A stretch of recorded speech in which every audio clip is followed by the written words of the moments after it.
all of you. Myself doctor उत्तम Kumar Shukla, Madhupur college Madhupur. बच्चों, आज मैं आप लोगों को यूजी सेमेस्टर 5 कॉम्प्लेक्स एनालिसिस का फर्स्ट पोर्शन कॉम्प्लेक्स नंबर बताऊंगा। सबसे पहले हम लोग जानना चाहेंगे फंडामेंटल ऑफ कॉम्प्लेक्स नंबर। चलिए देखते हैं।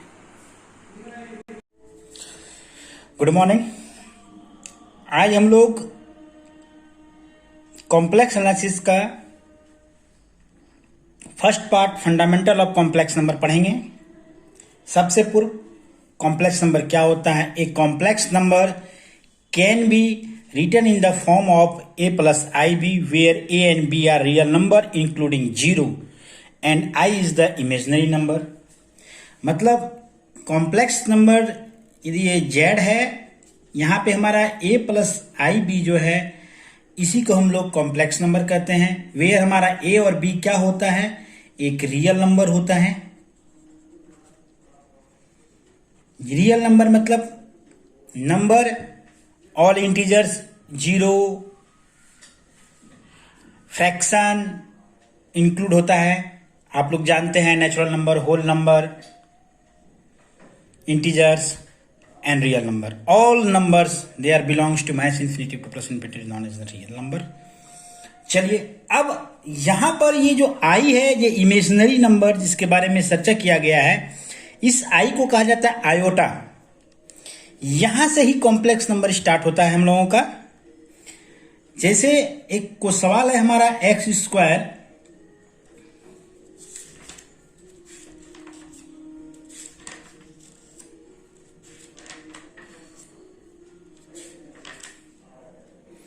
प्लस 1 इक्वल टू 0, या हमारा एक्स स्क्वायर का वैल्यू -1 आया। अब इसको जो हम लोग सॉल्व करेंगे, एक्स अंडर रूट -1, ये सॉल्व नहीं होगा। इस केस के लिए हमारा -1 के वैल्यू को हम लोग आयोटा आई से डिनोट करते हैं। एक और एग्जांपल लेके हम आपको समझाने की कोशिश करते हैं। सपोज डेट करिए हमारा रूट अंडर 9 है, तो इसका अंडर रूट कैसे सॉल्व करेंगे? इसका अंडर रूट हो जाएगा 3। यदि सपोज करें यहीं पे अंडर रूट -9 रहे, तब कैसे सॉल्व करेंगे? आई तो इमेजिनरी नंबर हो गया, ऐसा तो हम लोग सॉल्व नहीं कर पाएंगे डायरेक्ट। तब यहीं पर हमारा एक कॉन्सेप्ट आता है कि हम लोग सर इसको 9 मल्टीप्लाई -1 लिख सकते हैं, और under root 9 multiply under root -1, इसी को तो कहा गया था आयोटा से। सर अंडर रूट -1 को तो आयोटा से डिनोट करते हैं। तो अब यहाँ पे हमारा 3i, ये हमारा रिजल्ट आया। तो ये हमारा जो z का वैल्यू आया, यहाँ 3i आया। That means z equal to क्या हो गया? 0 + 3i। यहाँ पे रियल वाला पार्ट जो a है वो उस प्लेस पे हमारा क्या है? 0 है, और इमेजिनरी नंबर i के साथ जो नंबर है वो है हमारा 3। अब इस प्रकार से सर i इक्वल टू, यहाँ पर एक हमारा कॉन्सेप्ट यहाँ से पहले आयोटा क्लियर कर लेते हैं हम लोग। i इक्वल टू -1 हुआ, ठीक है ना? तो अब आई स्क्वायर इक्वल टू क्या होगा? स्क्वायरिंग बोथ साइड करने पर हमें प्राप्त हो जाता है -1। दिस इंप्लाई क्या आई स्क्वायर इक्वल टू सर -1 हुआ। चलिए अगेन हम यदि देखें आई क्यूब बराबर तब क्या होगा? आई क्यूब को हम लोग लिख सकते हैं i into i square, that means -1 multiply i equal to -i। इस प्रकार से आई पे पावर 4 बराबर क्या होगा सर? आई पे पावर 4 इक्वल टू हम लोग लिख सकते हैं i square into i square, that means -1 multiply -1 equal to 1। इससे हमारा 3 रिजल्ट प्राप्त हो जाता है। क्या आई इक्वल टू -1 होता, अंडर रूट -1 होता है, आई स्क्वायर इक्वल टू -1 होता है, आई क्यूब का वैल्यू -i होता है, और आई पे पावर 4 का वैल्यू हमारा 1 होता है। इस प्रकार आई से हम लोग 4 वैल्यू निकालते हैं।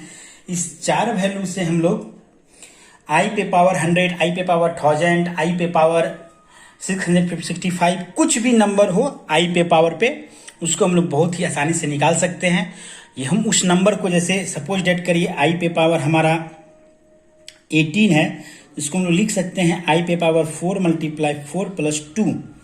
आई पे पावर 4 का वैल्यू 1 होता है, तो आई स्क्वायर बचता है हमारे पास। तो आई पे पावर 4 इंटू आई स्क्वायर, इसका वैल्यू टोटल का 1 आ गया। तो 1 multiply i square equal to -1 सीधे आंसर आ गया। इस प्रकार से हम लोग आई का कुछ भी वैल्यू रहेगा वो हम लोग आराम से निकाल सकते हैं। इस तरह से हम लोग का कुछ जनरल फॉर्म आता है। आई पे पावर 4k का वैल्यू 1 होता है। चलिए इसको नेक्स्ट पेज में हम लिखते हैं। पिछले पेज में हम लोग निकाले थे आई पे पावर 18 का वैल्यू, जो हमारा आई पे पावर 16 प्लस 2 हुआ था, जिसका वैल्यू आई पे power 16 multiply square equal to हमारा -1 आया था। इस प्रकार से हमारा 4 गो फॉर्मूला आता है, जिसको आप लोग नोट करके नोट डाउन कर लीजिए वीडियो पॉज करके। वो इस प्रकार आया कि आई पे पावर यदि हमारा k 4k रहे तो इसका वैल्यू 1 होगा। यहाँ पे आई पे पावर एग्जाम्पल के लिए तौर पे हम लोग ले सकते हैं आई पे पावर 16, इसको हम लोग लिख सकते हैं आई मल्टीप्लाई 4 इक्वल टू 1। सेकेंड हमारा रिमार्क फॉर्मूला नोट्स में आया कि आई पे पावर 4k प्लस 1 रहेगा तो इसका वैल्यू आई होगा। एंड तीसरा हमारा फॉर्मूला आया कि आई पे पावर 4k प्लस 2 रहेगा तो इसका वैल्यू हमारा -1 रहेगा। देखिए यहाँ आया ना। चौथा हमारा फॉर्मूला निकला आई पे पावर 4k प्लस 3 रहेगा तो इसका वैल्यू हमारा -i आएगा। हम लोग चाहे तो डायरेक्ट भी है, इसके पहले मैं बताया हूं उससे बना सकते हैं, बट ये फॉर्मूला आपको बहुत ही इजी और बहुत शॉर्ट टाइम में आपको सवाल बनाने में मदद करेगा, जहां भी हमारा आयोटा से रिगार्डिंग क्वेश्चन आएगा। अब आता है कॉम्प्लेक्स नंबर में और क्या क्या चीज की ऑपरेशन होती है। तो हम लोग जैसे बताए थे आपको क्या i z a plus i b, इसी को हम लोग कॉम्प्लेक्स नंबर कहते हैं। ये जो बी है इसको हम लोग इमेजिनरी पार्ट कहते हैं, imaginary part of the z, imaginary part of z. And a इसको हम लोग कहते हैं real part of the Z.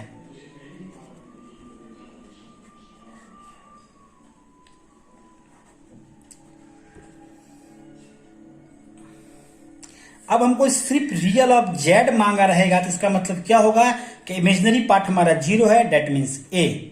यदि हमसे इमेजिनरी ऑफ जेड मांगा जाएगा, ये चीज को भी नोट डाउन कर लीजिए आप लोग, तो हमारा क्या होगा real part 0, only imaginary part of the z, that means the b. चलिए अब आता है जेड इक्वल टू, यदि हमारा ए आया डेट मीन्स इसका वैल्यू आया, हमारा जो नंबर है वो प्योर रियल है, प्योर रियल नंबर है। एंड इफ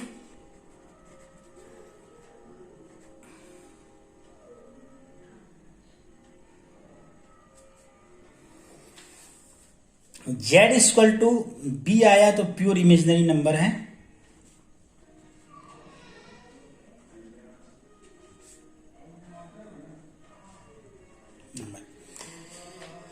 अब हम लोग कुछ फंडामेंटल कॉन्सेप्ट लेते हैं कि कॉम्प्लेक्स नंबर को होता क्या है। ये देखिए हम लोग एक ग्राफ लिए 2D कोऑर्डिनेट का, that is the x axis plane, positive x negative x, y axis plane -y, यहाँ पे हमारा +y हो गया। Origin first coordinate, second coordinate, third coordinate and fourth coordinate, आप लोग सब जानते हैं सब चीज। सपोज डेट करिए i equal to a plus b लिखा है, डेट मीन्स ये जो आई है ये हमारा z एक पॉइंट है कोऑर्डिनेट, जहां पे हमारा a, b है। तो हमारा ये जो नंबर हुआ यही डिस्टेंस हमारा a होता है और ये डिस्टेंस जो है हमारा b होता है। इसी को हम लोग कॉम्प्लेक्स नंबर के फॉर्म में लिखते हैं a प्लस आई बी। चलिए वीडियो पॉज करिए, आप लोग नोट डाउन करिए, मैं पेज पे लटता हूँ। पिछले पेज में हम लोग देखे क्या जेड वाला हमारा x प्लस आई वाई को जो हम लोग डिनोट करते हैं, एक्स एक्सिस का ये डिस्टेंस होता है, ये डिस्टेंस वाई एक्सिस का होता है। यहीं से हमारा एक नया कॉन्सेप्ट आता है conjugate. Conjugate of complex number जो होता है वो मिरर ऑफ एक्स एक्सिस होता है। कंजुगेट ऑफ कॉम्प्लेक्स नंबर हमारा क्या होता है, मिरर ऑफ एक्स एक्सिस होता है। दैट मीन्स यदि ये प्लेन है, ये हमारा जेड है, x प्लस आई वाई, तो इसका हम लोग x एक्सिस को मिरर रख के जो डिनोट करेंगे, यहाँ पे x माइनस आई वाई हो जाएगा, क्योंकि x का जो कंजुगेट यदि z equal to if z equal to x plus i y है तो कंजुगेट का जो सिंबल होता है z पे बार होता है x माइनस आई वाई। मतलब हमारा वाई एक्सेस का डिस्टेंस सिर्फ अपना पोजीशन चेंज करेगा एक्स एक्सेस को मिरर रखकर। दैट मीन्स का जितना डिस्टेंस ऑरिजिन से वाई एक्सेस पे है वाई का उतना ही डिस्टेंस उसका जो है नेगेटिव साइन की। कंजुगेट ऑफ कॉम्प्लेक्स नंबर में हम लोग देखें कि z equal to x plus i y, तो z bar conjugate of z equal to x minus i y, मतलब एक्स एक्सिस को मिरर रखकर हम लोग जितना डिस्टेंस यहाँ पे y का फर्स्ट कोऑर्डिनेट में पॉजिटिव डायरेक्शन में है उतना ही नेगेटिव डायरेक्शन होगा। एक और एग्जांपल हम लोग लेते हैं। सपोज जेट करिए z इक्वल टू हमारा -3 - 5i है। डेट मीन्स का पोजीशन क्या है, x भी निगेटिव y भी निगेटिव। डेट मीन्स हमारा यहाँ पर ये है क्या, -3 और -5 पॉइंट। तो इसका मिरर x एक्सिस को रखते हुए हम लोग यदि करते हैं तो ये इस तरफ आएगा, तो ये क्या हो जाएगा हमारा x -3 हो जाएगा और y क्या हो जाएगा 5 हो जाएगा। That means conjugate of z equal to हमारा हो जाएगा -3 + 5i। हमको लगता है सेकेंड नंबर एग्जाम्पल से आप लोग और बेटर ढंग से कंजुगेट ऑफ कॉम्प्लेक्स नंबर समझ गए होंगे। अब देखिए सपोज डेट करिए कॉम्प्लेक्स नंबर है z और इसके कंजुगेट को हम लोग जोड़ देते हैं तो हमारा क्या होता है, इसको नोट डाउन भी कर लीजिएगा। सपोज करिए z बराबर हमारा x प्लस आई वाई है, तो कंजुगेट ऑफ z बराबर तो हमारा क्या हो जाएगा x minus i y, minus Y I Y cancel तो 2x। डेट मीन्स क्या हम लोग लिख सकते हैं real of z equal to z plus conjugate of z by 2। एक रिजल्ट हमारा यहां से प्राप्त हुआ। सेकेंड में देखिए हम लोग क्या करते हैं, नोट डाउन सेकेंड नंबर देखिए आप लोग 2 नंबर, तो ये भी प्रॉपर्टीज ऑफ कंजुगेट में काउंट होगा। z minus conjugate of z करेंगे तो हमारा क्या होगा, तो अब हमारा z बराबर हमारा है x plus i y negative of x minus i y. तो सॉल्व किए x plus i y minus x plus i y, real real cut गया तो प्लस 2i हो गया। डेट मीन्स हम लोग लिख सकते हैं देयरफॉर क्या z minus conjugate of z by 2 equal to imaginary of z। तो इस पर आ गया, तो इस प्रकार से हमारा कंजुगेट का कुछ रिजल्ट आता है। अब आता है हमारा equality of complex number. Next topic है इक्वलिटी ऑफ कॉम्प्लेक्स नंबर। बच्चों मैं आप लोगों को बहुत ही तोड़ कर पीडीएफ फॉर्मेट में आप लोगों के ग्रुप में कॉम्प्लेक्स नंबर कॉम्प्लेक्स एनालिसिस के चैप्टर में बहुत ही बेहतरीन ढंग से भेजा हूं। आप लोग से निवेदन है कि आप लोग उसको अच्छे से पढ़िए, स्टडी करिए, उसको नोट्स बनाइए। और मैं ये जो वीडियो बनाया हूं इसका एक ही एम है कि आप लोग को वो जो मेरे द्वारा दिया हुआ नोट्स है उसको समझने में आसानी हो और आप अच्छे से कॉम्प्लेक्स नंबर समझे। इक्वलिटी ऑफ कॉम्प्लेक्स नंबर होता है यदि सपोज करिए z1 equal to x1 plus i y 1 है and z2 equal to x2 plus i y 2 है। इफ हमारा z1 इक्वल टू z2 ये दोनों इक्वल है, डेट मीन्स x1 जो है वो x2 के बराबर होगा और y1 जो है y2 के बराबर होगा। डेट मीन्स यही होता है हमारा इक्वलिटी ऑफ कॉम्प्लेक्स नंबर। मतलब रियल वाला पार्ट जो है वो रियल पार्ट के बराबर होता है, इमेजिनरी वाला पार्ट जो है वो इमेजिनरी पार्ट के बराबर होता है। चलिए हम लोग नेक्स्ट पेज में देखते हैं। नेक्स्ट टॉपिक है हमारा algebra of complex number.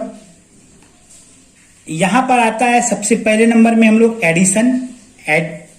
Addition of 2 complex number या एडिशन ऑफ 3 कॉम्प्लेक्स नंबर या एडिशन ऑफ 4 कॉम्प्लेक्स नंबर क्या होगा। सपोज डेट करिए हमारा z1 बराबर x1 प्लस आई वाई 1 है एंड z2 बराबर हमारा x2 प्लस आई वाई 2 है। देन हमारा z1 प्लस z2 बराबर होगा x1 plus i y 1 plus x2 plus i y 2। तो इसमें रूल यह होता है कि जब दो कॉम्प्लेक्स नंबर को हम लोग एडिशन करें या सब्ट्रैक्शन करें तो रियल वाली पार्ट के साथ जुड़ता है, रियल वाली पार्ट के साथ घटता है, और इमेजिनरी वाली पार्ट उसी तरह से इमेजिनरी वाली पार्ट के साथ जुड़ता है या घटता है। That means Z1 plus Z2 का हमारा वैल्यू आएगा X1 plus X2, I common ले लेंगे Y1 प्लस Y2। इसी तरह से हमारा सिमिलरली Z1 माइनस Z2 बराबर हो जाएगा X1 minus X2 plus I Y1 minus Y2। ये हमारा बहुत ही बेहतरीन चीज है समझने के लिए। कॉम्प्लेक्स नंबर में ऑपरेशन ऑफ कॉम्प्लेक्स नंबर में एडिशन एंड सब्ट्रैक्शन जो है वो रियल पार्ट के साथ जुड़ता है, इमेजिनरी पार्ट के साथ जुड़ता है। चलिए एक एग्जाम्पल के थ्रू हम लोग और अच्छी ढंग से समझते हैं। एग्जाम्पल है हमारा Z1 equal to 2 plus I3 है and Z2 equal to -6 plus I5 है। देन Z1 प्लस Z2 बराबर हो जाएगा हमारा 2 माइनस 6, इमेजिनरी रियल के साथ जुटेगा, एंड I कॉमन ले लेंगे 3 प्लस 5। डेट मीन्स हमारा रिजल्ट आ जाएगा -4 प्लस 8I। ये हमारा रिजल्ट आया। इसी को हम लोग कहते हैं एडिशन ऑफ कॉम्प्लेक्स नंबर। और सबसे महत्वपूर्ण बात यह है क्या कॉम्प्लेक्स नंबर के ऑपरेशन में हम लोगों को यह चीज को ध्यान देना होगा क्या इसमें भी हमारा जो प्रॉपर्टीज है ग्रुप का, डेट मीन्स क्या closure properties, close up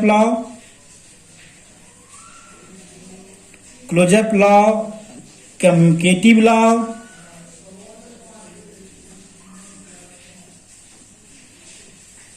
associative law,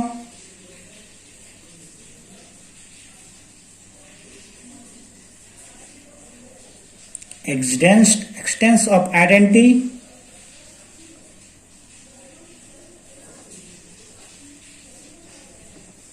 and identity inverse।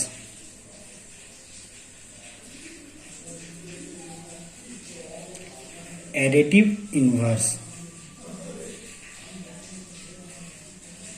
First number, second number, third number, fourth number and fifth number. ये सभी प्रॉपर्टीज जो है हमारा सेटिस्फाई करता है क्लोज कॉम्प्लेक्स नंबर में। इसका मतलब यह हुआ सम ऑफ टू कॉम्प्लेक्स नंबर जो है वह भी एक कॉम्प्लेक्स नंबर। यदि हम दो कॉम्प्लेक्स नंबर को जोड़ते हैं तो उसका रिजल्ट जो है वह भी हमारा कॉम्प्लेक्स नंबर ही देगा, कोई दूसरा नंबर नहीं देगा। Commutative law Z1 plus Z2 जो है वो Z2 प्लस Z1 के बराबर होता है। एसोसिएटिव लॉ यदि तीन कॉम्प्लेक्स नंबर है, यदि हम लोग फर्स्ट दो को ऑपरेशन करें फिर तीसरे नंबर को ऑपरेशन करें तो वो हमारा इक्वल टू हो जाएगा सेकेंड और थर्ड के ऑपरेशन के बराबर। हर कॉम्प्लेक्स नंबर के साथ एक आइडेंटिटी कॉम्प्लेक्स नंबर भी बिलोंग करता है जिसपे उस पर ऑपरेशन करने से कोई डिफरेंट नहीं पड़ता है। जैसे हमारा 5 प्लस 6I है, इसमें हम लोग 0 प्लस 0I से ऐड करेंगे या सब्ट्रैक्ट करेंगे, हमारा रिजल्ट सेम आ जाएगा। डेट मीन्स क्या इसमें हमारा आइडेंटिटी बिलोंग करता है। सिमिलरली इसी तरह से आइडेंटिटी इनवर्स भी बिलोंग करता है। अब हम लोग नेक्स्ट क्लास में multiplication of complex number and division of complex number, modulus of complex number, conjugate of complex number तो पढ़ चुके हैं, आर्गुमेंट ऑफ कॉम्प्लेक्स नंबर पढ़ेंगे। धन्यवाद, बेस्ट ऑफ लक।